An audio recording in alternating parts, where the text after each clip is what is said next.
Hey everyone, this is Mike, and today we are going to take a look at this newest version of the Seiko Alpinist. This is the Core Alpinist SBDC115. This is a JDM model, as you Seiko files will know from the SBDC designation. I really like this update to the Alpinist line a lot. I like that they got rid of the inner bezel compass that nobody knows how to use and pretty much seems unusable anyways. And I like the cleaner look with the one crown instead of the two like the normal Alpinist series of late have had. Also, I think it's a big plus to have the screw down crown, especially at this price range. We'll get into that in a second. Let's run you through the specs. First off, we have a stainless steel construction oyster style bracelet, 38 millimeter across the 3 to 9, excluding the crown of course, 46.4 millimeters from tip to tip, 13.2 millimeters thick and 20 millimeter lug width. We have a conical style polished bezel, a curved sapphire crystal, one of my favorite things about it actually, with AR coating underneath, and a nice combination of brushed and polished finish. Some really nice edges here.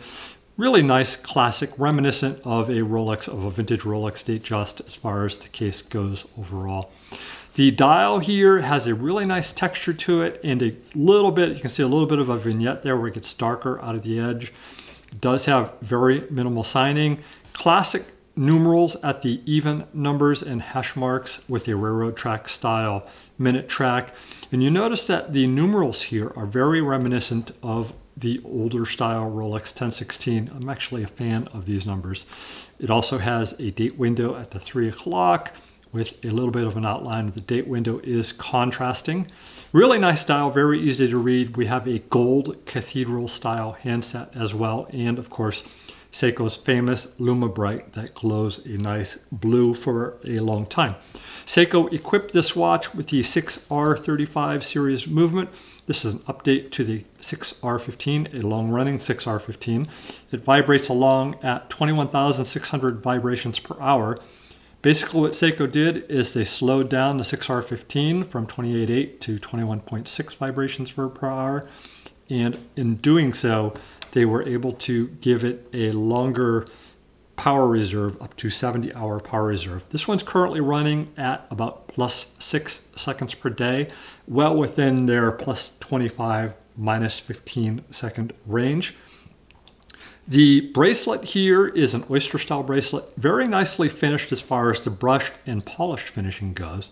Could use a little bit more of that edge taken off underneath right there. It does have scalloping, which helps in wearing it when cool. It is fairly thin.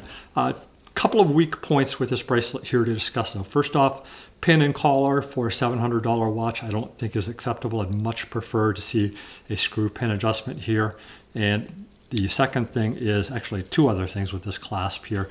This big opening underneath.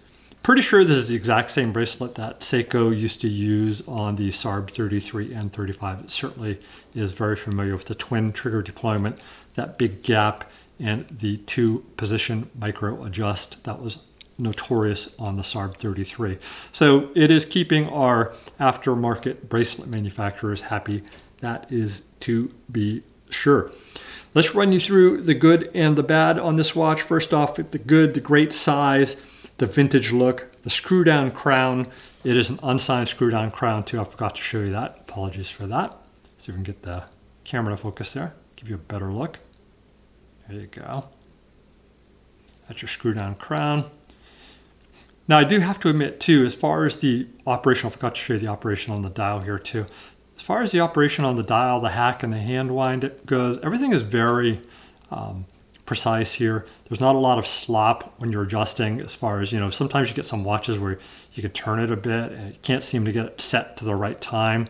I don't know about you, but if you're particular, as I am, with setting the time precisely and you have that slop, it can be kind of frustrating. So I'm always happy to see that everything here is nice and tight. Let's just bring it back to about 1010 or so. I do like this movement running at plus 6. I don't really have an issue with that at this price point. And I think that with it being slowed down to a 21,600 vibration per hour, that is also a good thing, and that is going to increase, or it should increase, the service interval on that as well. Bad on this watch is, of course, the SAR bracelet with the lousy clasp, pin, and collar adjustment. I don't know, maybe Seiko's doing this to give it that vintage feel, just to kind of complete that vintage picture. You know, hey, here's your watch with a crappy bracelet. Here you go. But that's what it seems like to me. But overall, I think the watch is a good package. I'll give you a look at it on the wrist here. So my wrist is 170 millimeter. And I do like the way this watch wears on the wrist a lot. Just a really nice fit, very comfortable to wear.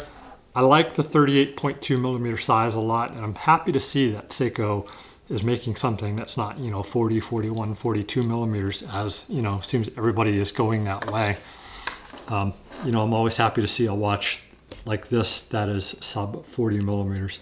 Anyways, I would definitely recommend this watch if you like the style. Like I said, it has the glaring weakness of the bracelet, but to me, I think what you're getting in value with the head, with the screw down crown, 200 meter water resistance, and a good quality of movement makes the watch worthwhile. And then you can always do a strap, which this watch looks great on a variety of straps, or you can just kind of do an aftermarket bracelet, or just live with the Seiko SARB 33 style bracelet that is on the watch.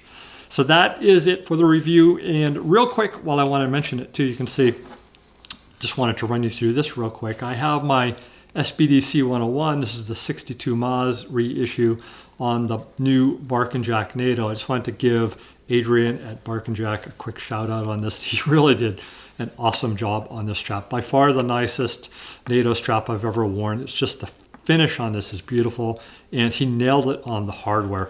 That's one of the things that's always been an issue with me.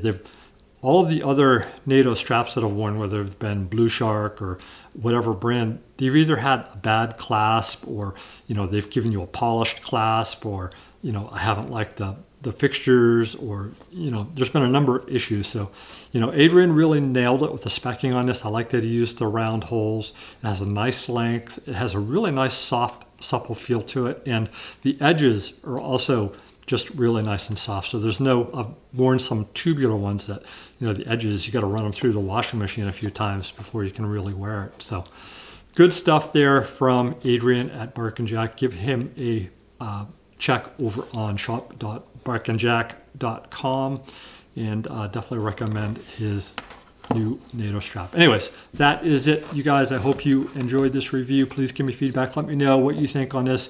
Would you give one of these a try, given that you know that you're getting kind of a lousy bracelet with it, or are you going to do a hard pass on this one as well? Thanks, everyone. We will be back soon.